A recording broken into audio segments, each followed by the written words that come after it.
Okay, so again, we're on chapter 5 of our book of Joshua. It's been a couple of weeks. I apologize for that. And Baruch atah Adonai Eloheinu melech haolam asher kitshanu b'mitzvotav v'tzivanu la'asok b'divrei Torah. Amen. Okay, so chapter 5 is 15 sentences long. Let's just read the whole thing in Hebrew and in English, and then we'll start looking at the commentary. So again, remember the context where we left off, that they had just crossed the Jordan River, and there was a lot of time spent describing the crossing, what the Kohanim were doing in the river, and the stones that were set up in the river, and then a monument that was set up on the other side of the river, and how far it was from Jericho, etc., etc. So that's where we left off.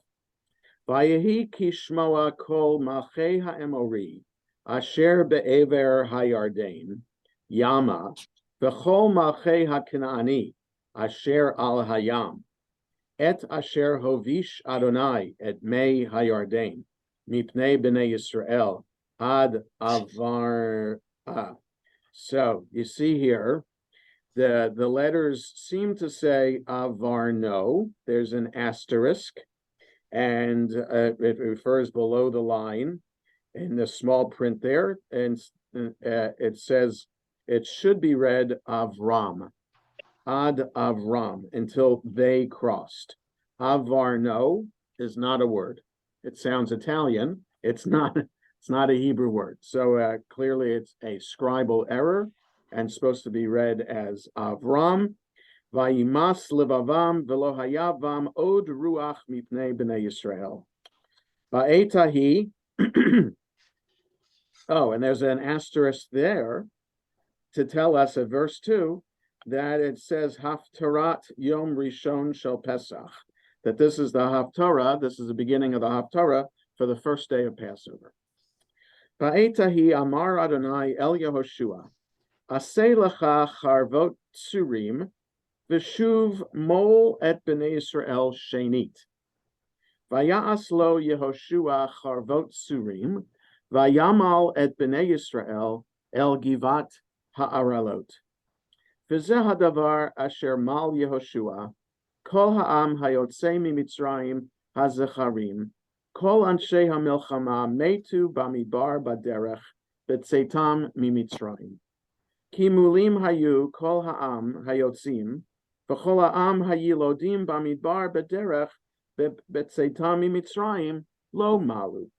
Ki arba'im shana halchu b'nei Yisrael bamidbar, ad tom kol hagoy anshe hamilchama hayotzim mimitzrayim, asher lo sham'u b'kol Adonai, asher nishba Adonai lahem levilti har otam et haaretz, asher nishba Adonai la'avotam latet lanu eretz zavat chalav udavash.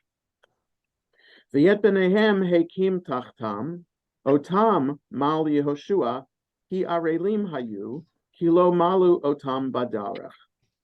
Vayehi kasher tamu kol hagoy lehimol vayeshvu tachtam b'machaneh ad chayotam. Vayomer Adonai El Yehoshua Hayom galoti et cherpat Mitzrayim me'alechem vayikra shem hamakom hahu Gilgal ad hayom hazeh. Vayachanu b'nei Yisrael ba Gilgal vayaasu et haPesach ba'arba'a asar yom lachodesh ba'erev ba'arvot Yericho. Vayochlu me'avur haaretz mimacharat haPesach matzot ve'kalui be'etzem hayom hazeh.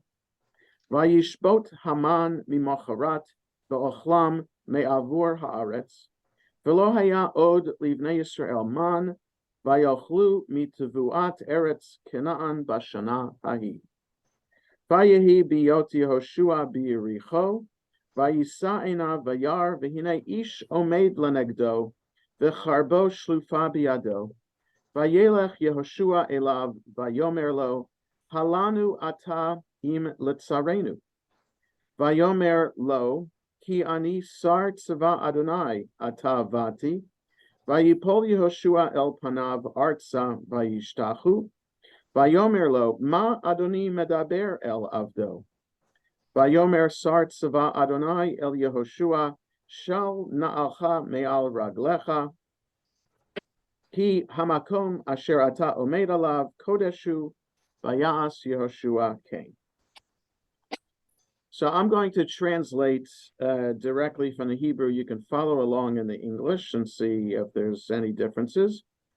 When all the Amorite kings who were beyond the Jordan to the west heard, and all the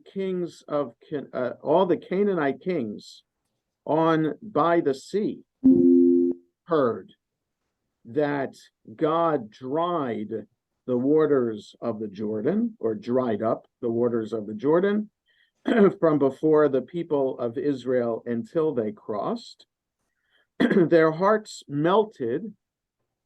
So when all these kings heard about the crossing of the Jordan, their hearts melted, and they didn't have any spirit before the people of Israel. That is, any spirit to stand up to them.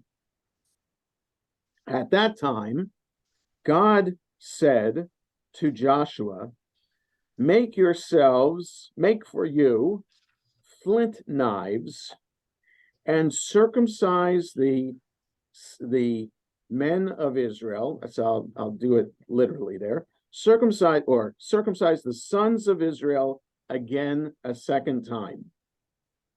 Now, we'll get to that in a moment. I just wanted to just read all of this in English translation.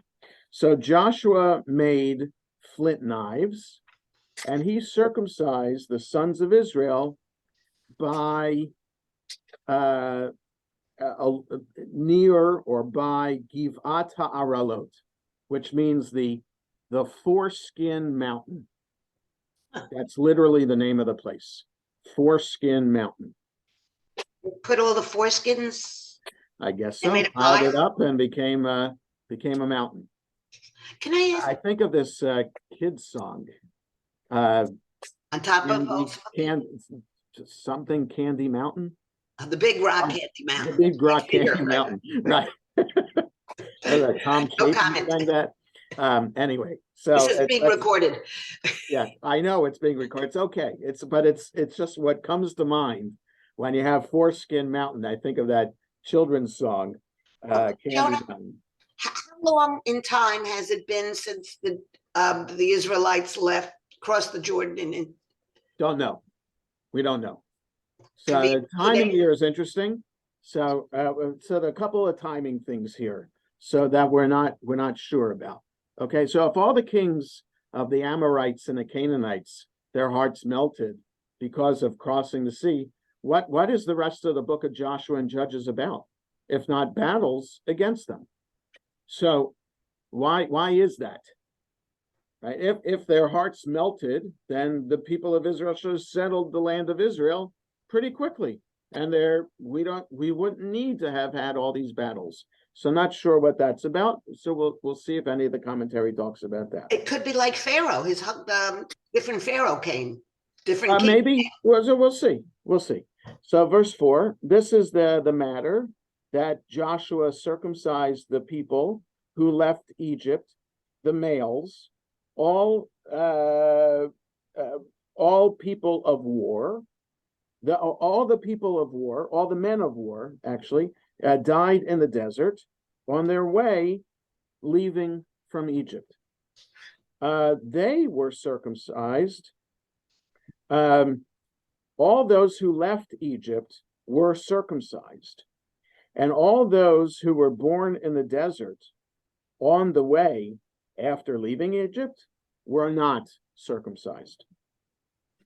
So it was 40 years that the people of Israel traveled in the desert until all of the people, men of war, who left Egypt died because they didn't listen to the word of God, or the voice of God, who had sworn to them that they wouldn't see the land that God swore to their ancestors to give to us, a land flowing with milk and honey.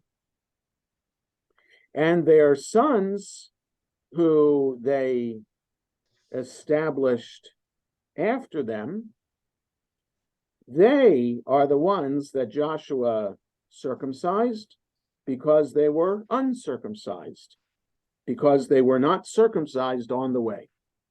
So it's just interesting about the language of Joshua, that it repeats things unnecessarily. Verse 8, when all of the people finished being circumcised, they stayed in their camp until they got better. God said to Joshua, today I have, well, it says rolled away. I have uncovered or rolled away the shame of Egypt from on you. And the name of the place was called Gilgal. So Gilgal from Galoti. So just doubling the Gimel Lamed there.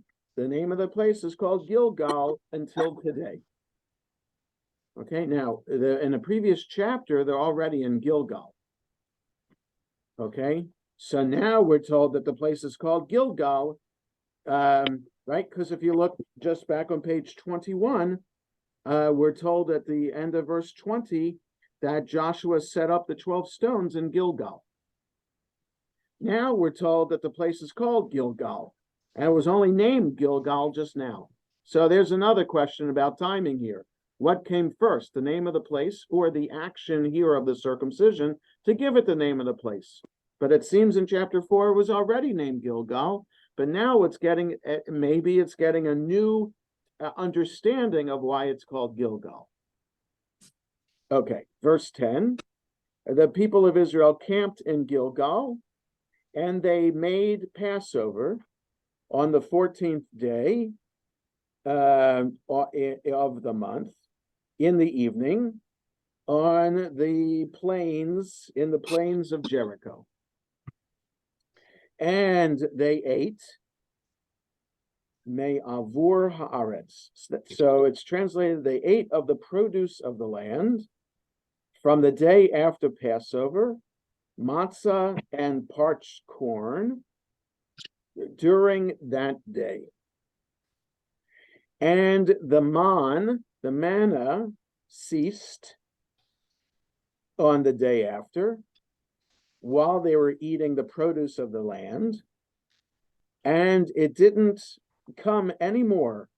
The manna didn't come anymore to the people of Israel, and they ate from the produce of the land of Canaan in that year. When Joshua was in Jericho, literally it says in Jericho, it says here by Jericho, he raised up his eyes and saw that there was a man standing before him, and his sword was drawn in his hand. And Joshua approached him and said to him, "Are you with us or against us?" And he said, "No, I am an officer or a minister of the army of God, and I have now come to you," I guess. I'm just adding something. So I've now come as an officer of the army of God. And Joshua fell down on his face. So he lay prostrate before him on the ground and bowed down and said to him, "What will my master say to his servant?"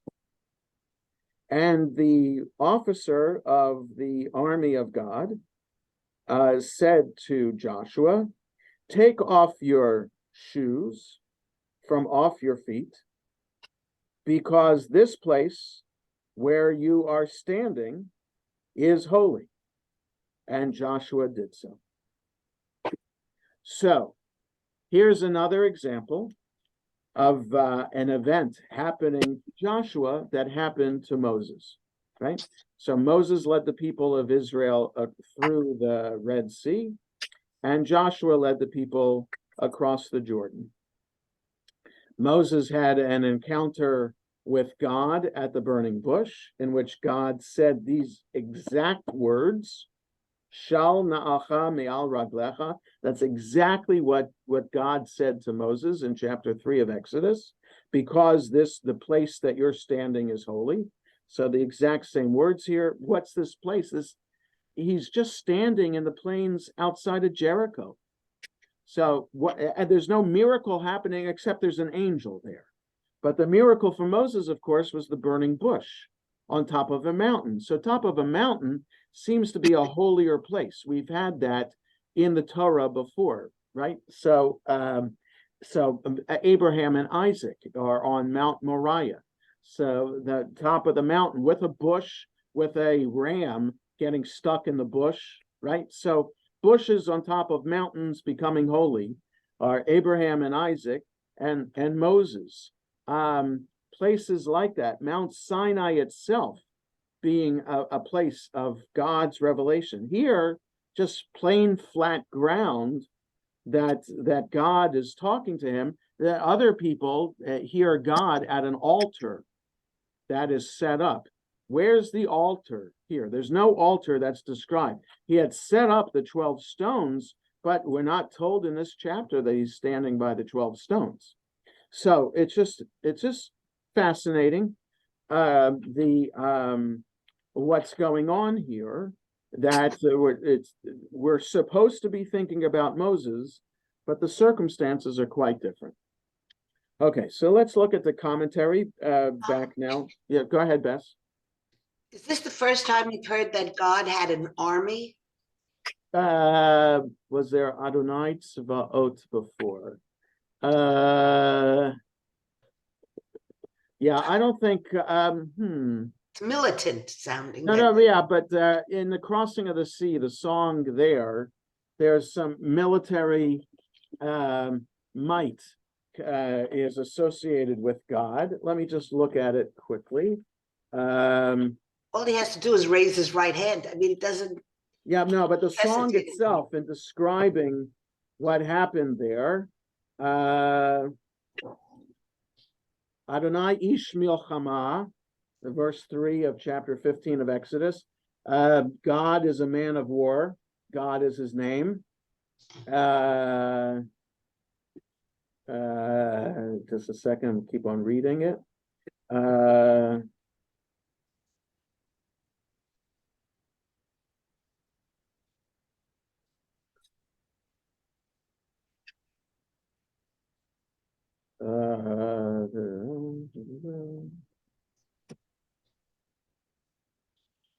No, that's the most direct thing. I mean, God is causing the Egyptian army and other peoples to melt away before the people of Israel, but God is called Ish Milchama.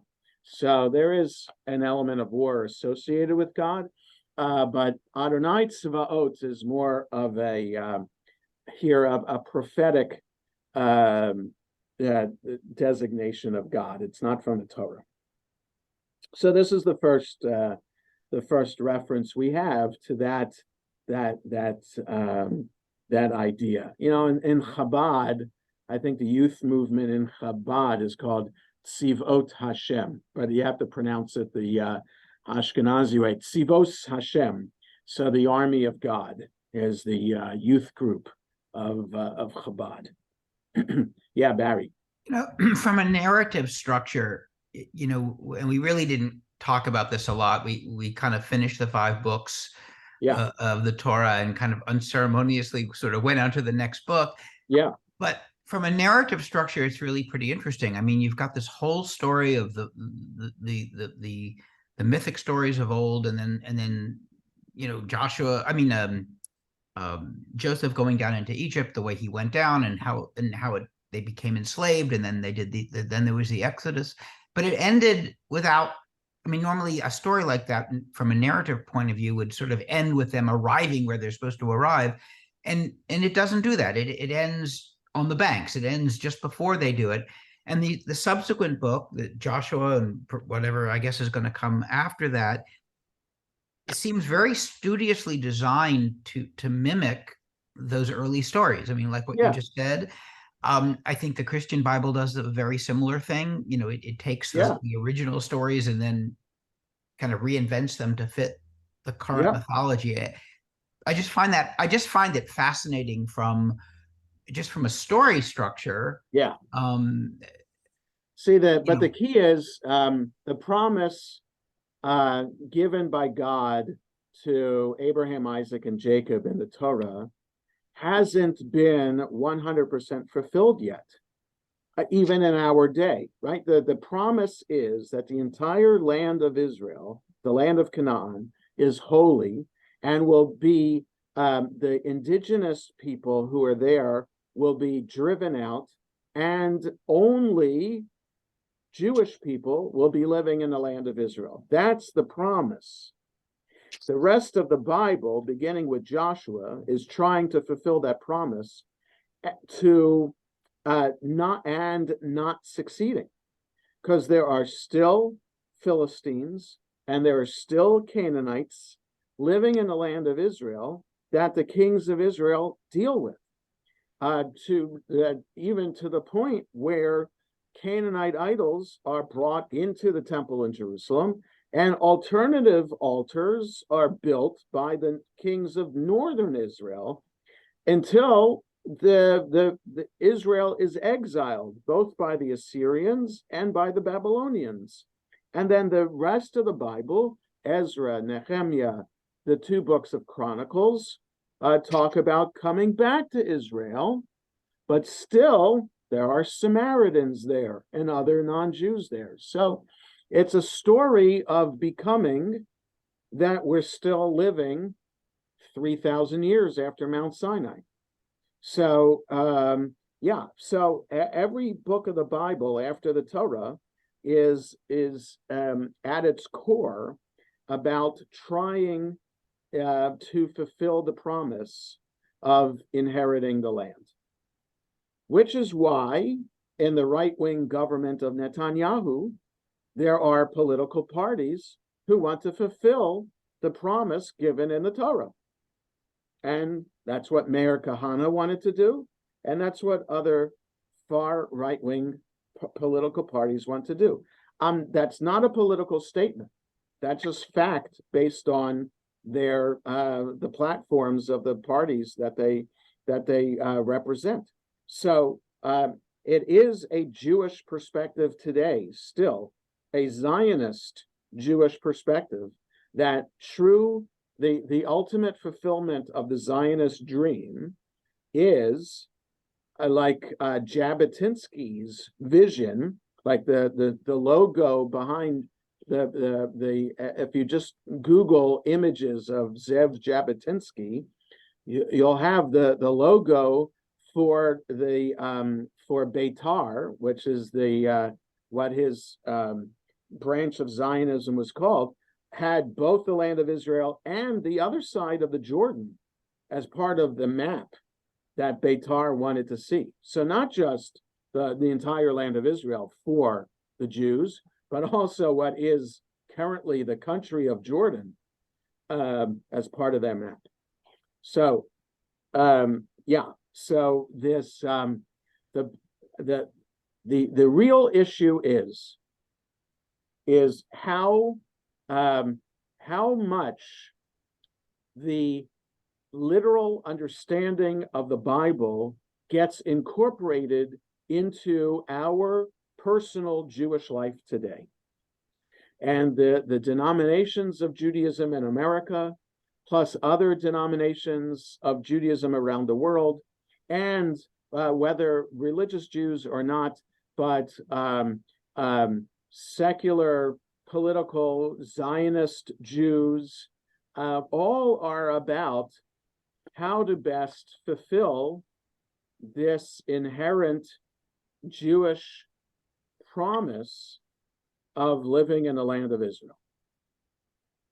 So, yeah, so as we read Joshua, we can't help but think, are we still a failure as a Jewish people, even though the state of Israel is celebrating its 75th birthday this year? Are we still a failure because we've ceded territory to the Palestinians? Or are we still a failure because we have not achieved peace with the Palestinians? And everything in between from a political perspective.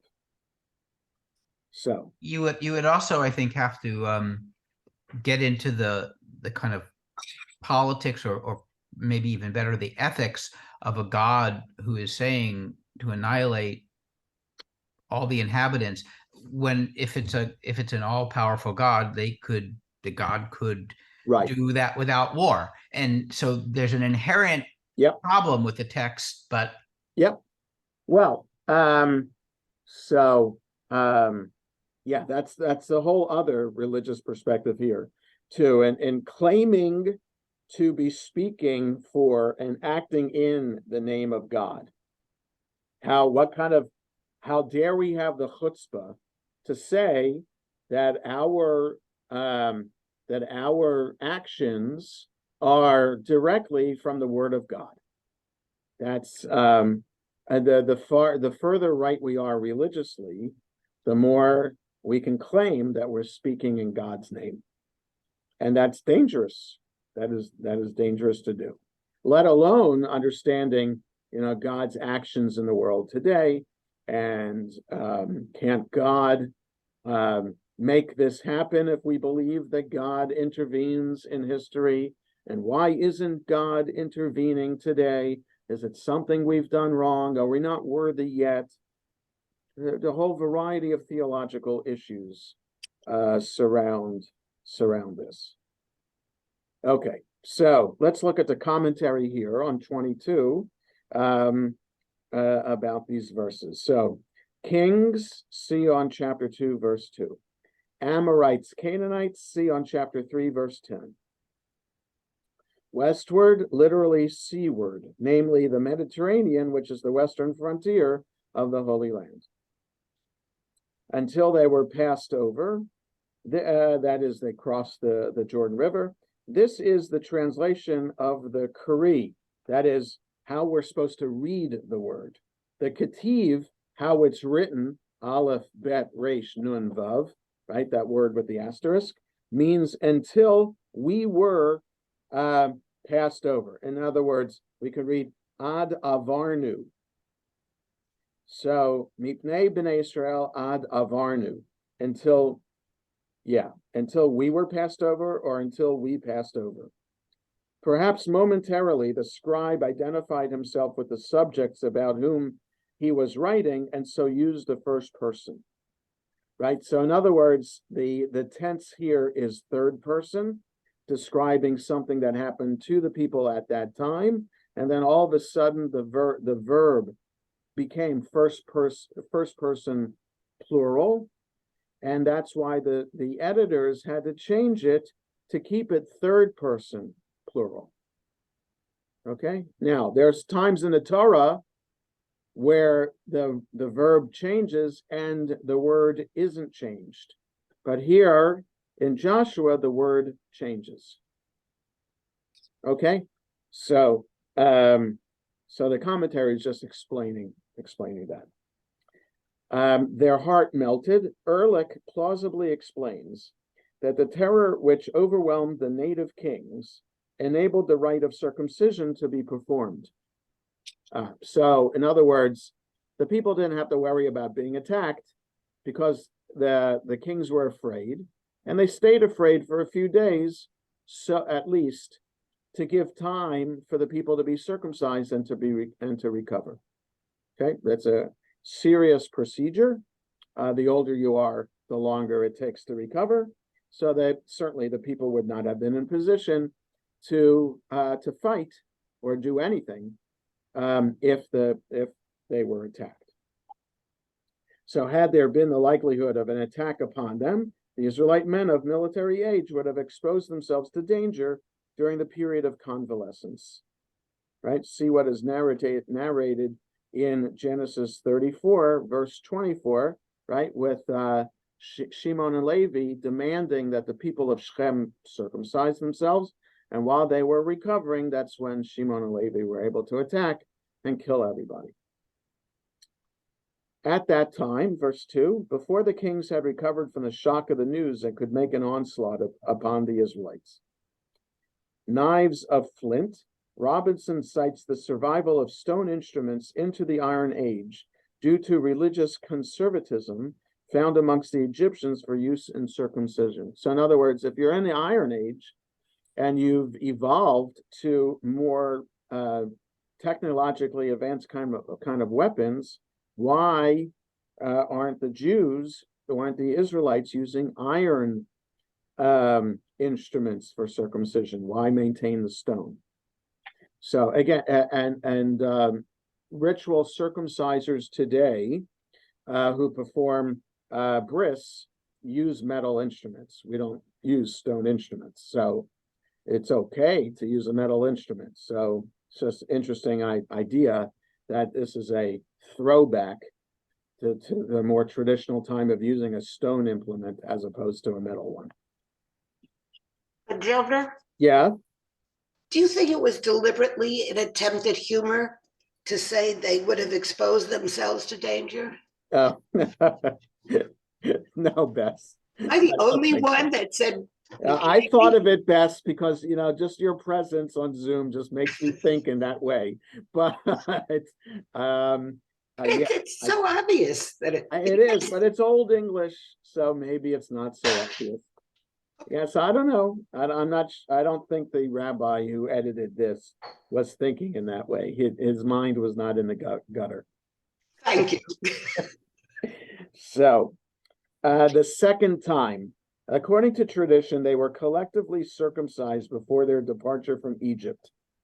The present occasion would be the second collective circumcision.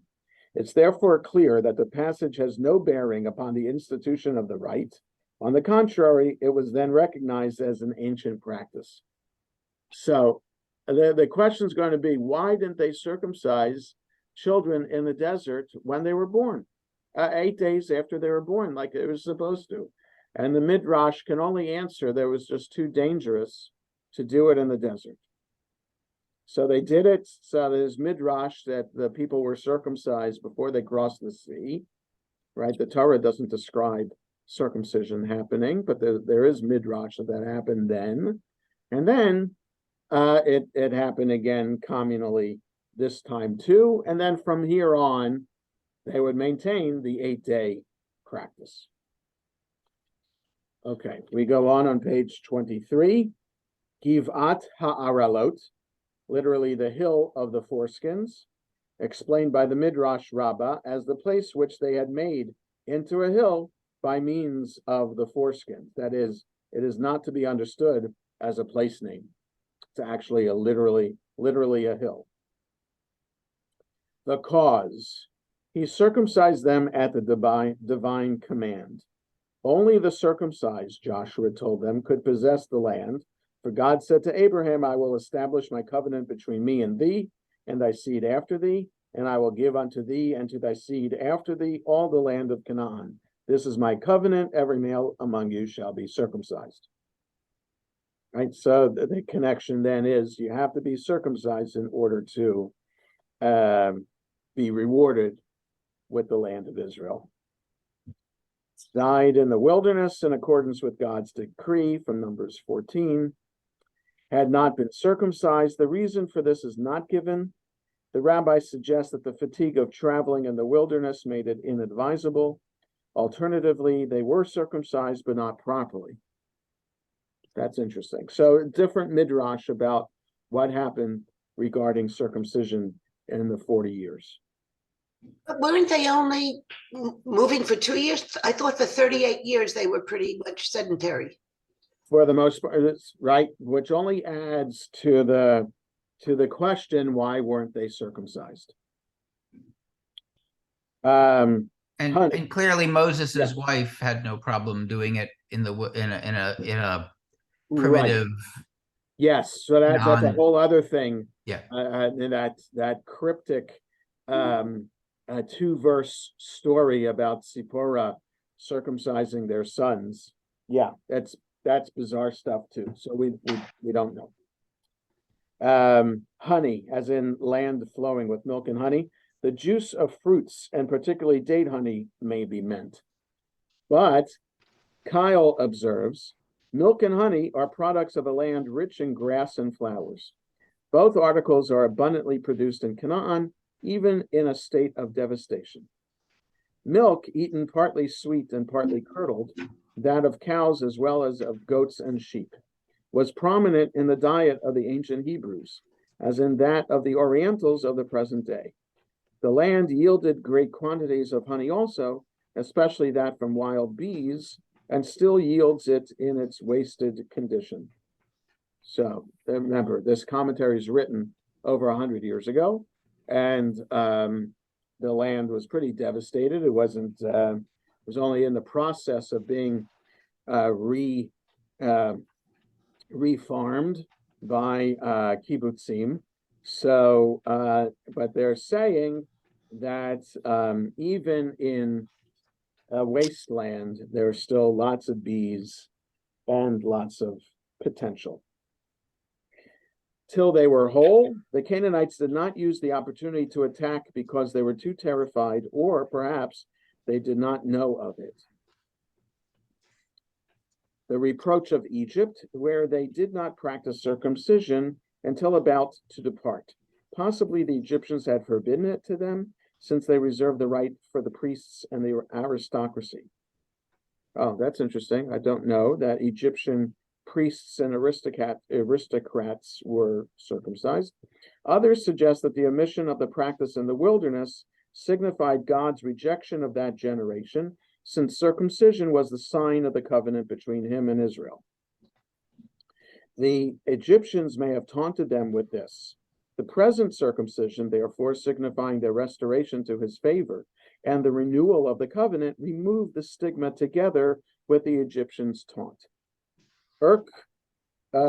Urquhart explains that the reproach of Egypt was their low social status there, namely that of slaves.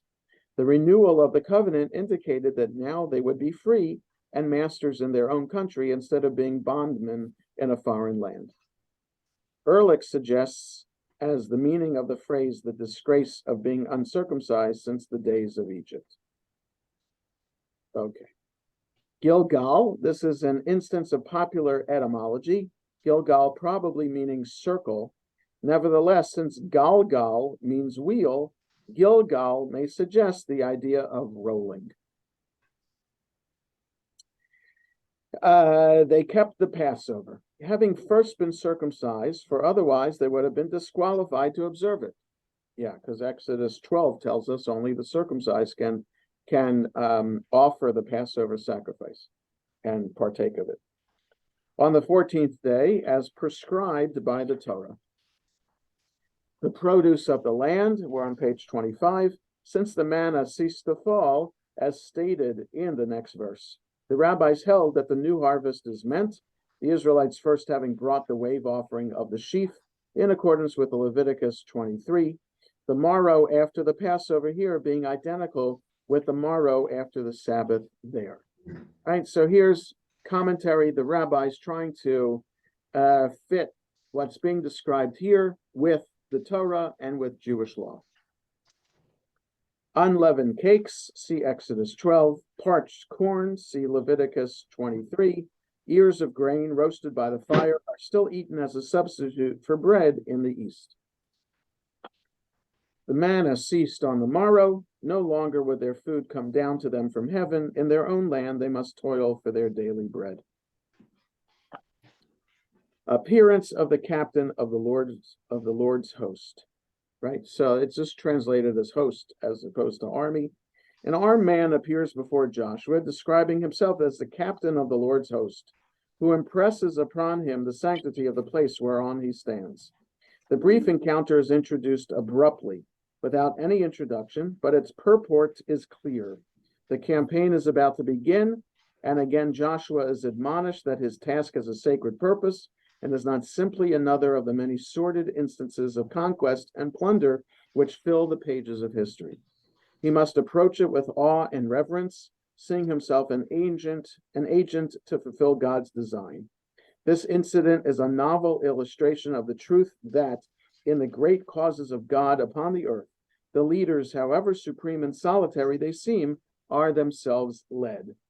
There is a rock higher than they. Their shoulders, however broad, have not to bear alone the awful burden of responsibility.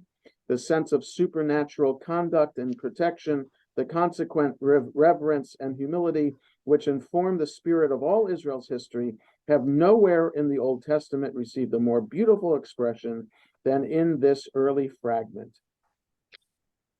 Ralbag, that's Gersonides, holds that the incident was not actual, but a prophetic vision.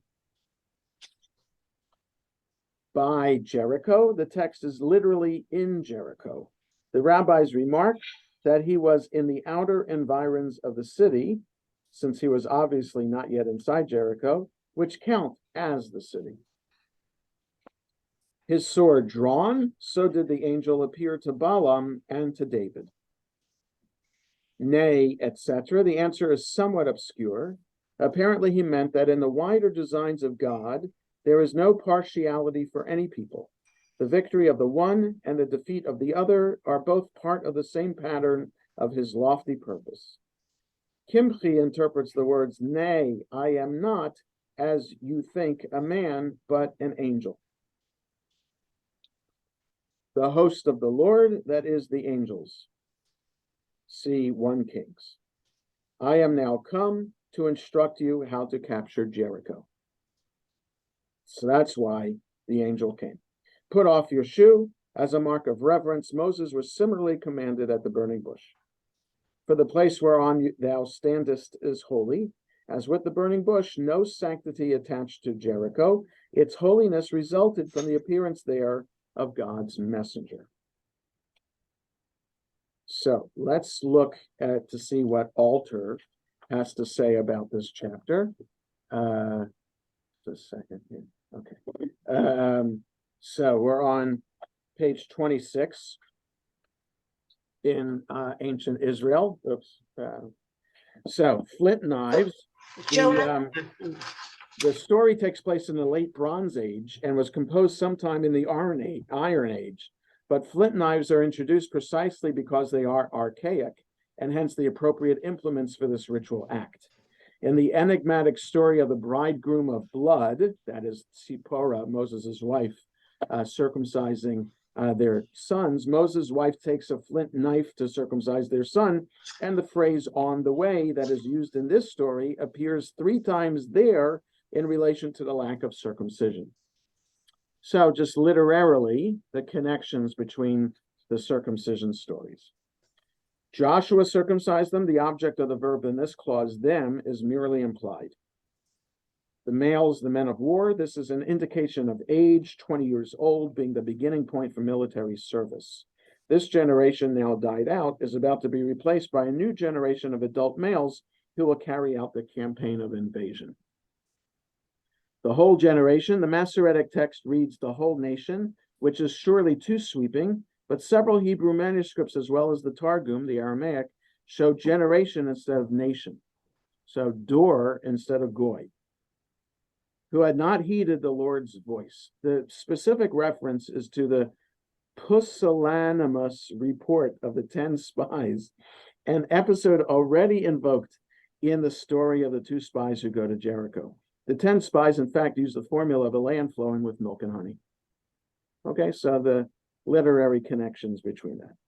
They had not been circumcised literally, they had not circumcised them. They remained in their place until they're revived. It must be said that in realistic terms, circumcision of all the fighting men just 3 days before battle, is joined would be a rather imprudent measure. But the writer is focusing on the state of ritual purity necessary for the celebration of Passover and for the conduct of warfare, and so he's prepared to have us assume that all the men are fully recovered and ready for action after 3 days. So it assumes that we know chapter 6 already, since we haven't read it yet.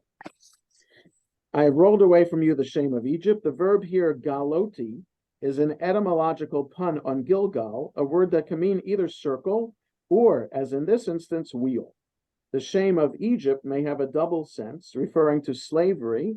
Now, as free men entered into the covenant of Abraham, the Israelites are ready to conquer their own land, and to their uncircumcised condition, which was not the case while they were in Egypt, but was entailed by their flight from Egypt and their wanderings, during which it was not feasible to circumcise the male infants.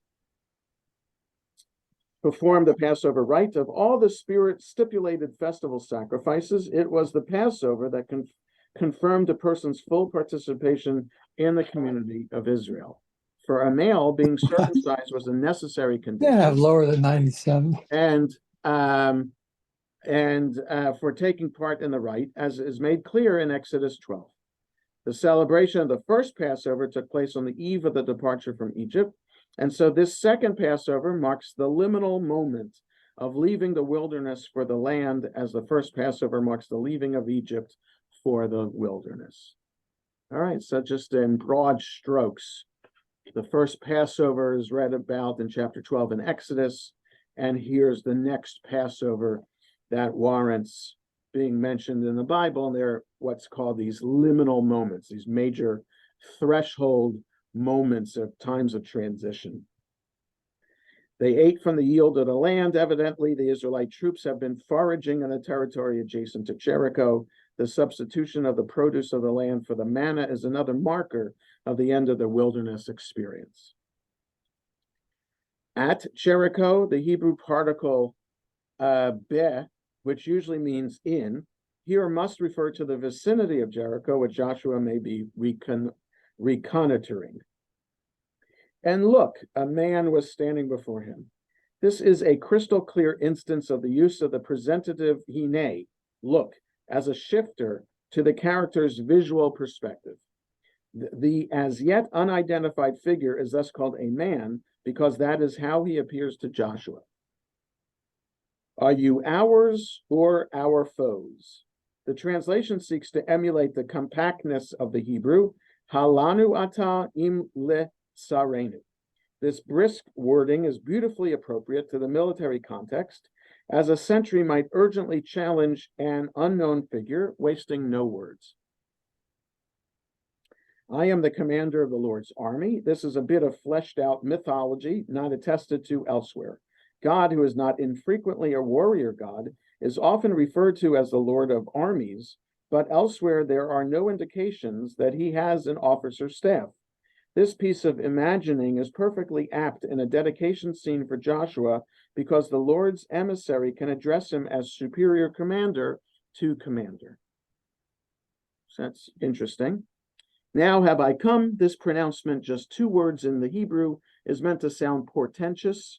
Now is the beginning of my great mission of conquest, in which you will serve as my human deputy. Take off your sandal from your foot, for the place on which you stand is holy. This is a direct quotation of God's words to Moses at the burning bush, Exodus 3, with the marginal difference that both sandal and foot are plurals in the Exodus story. But here the singular usage implies the plural and might be thought of as a kind of synecdoche. Okay. The alignment of the present episode with the one of Moses at Mount Horeb points to differences as well as similarities.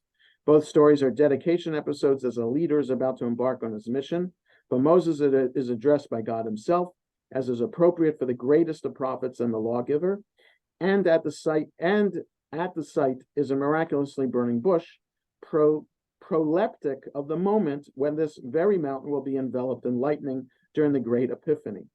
Joshua is the legitimate heir of Moses, but a lesser figure and no prophet. So he is addressed by the commander of the Lord's army, not by God himself, and there's no pyrotechnic display on this holy ground. So Alter just helping us understand the difference in status between Moses and Joshua. Yes, Barry.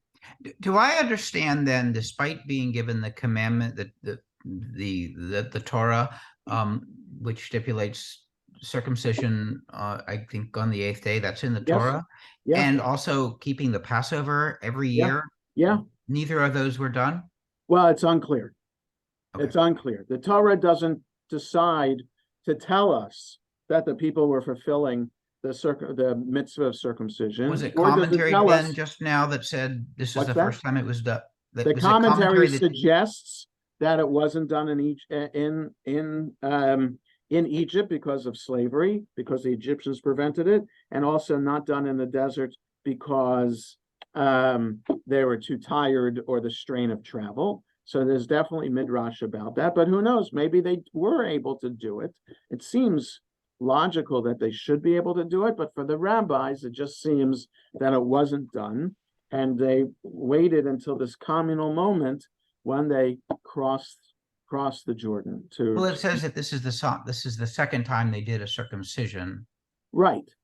Yeah, but then regarding Passover, we do know that Passover in the book of Numbers is described as the people wanting to observe Passover, and what about the people who were impure?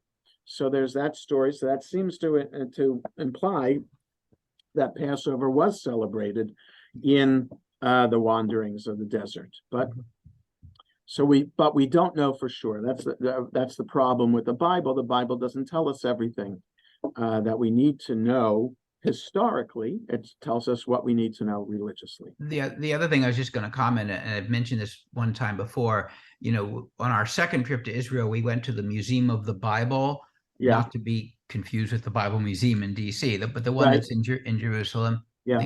Jerusalem. Yeah, Jerusalem. Yeah. And they have, I mean, it's interesting the cross-cultural things that occurred. I mean, they have actual pictures, ancient Egyptian pictures of circumcisions being performed. Yep. They have diagrams of what the Egyptian temples look like, which virtually match the, the Hebrew temple. Just interesting. Yes, it is. So it just just begs the question, who wrote the Bible? Did God write it, or did people write it based on their known experience? We have to stop here for today. I hope everybody has a good rest of the day. Shabbat Shalom. And we'll have class again next Friday. Okay. Take care. Okay. Thank you. Shalom. Shabbat Shalom. Thank you.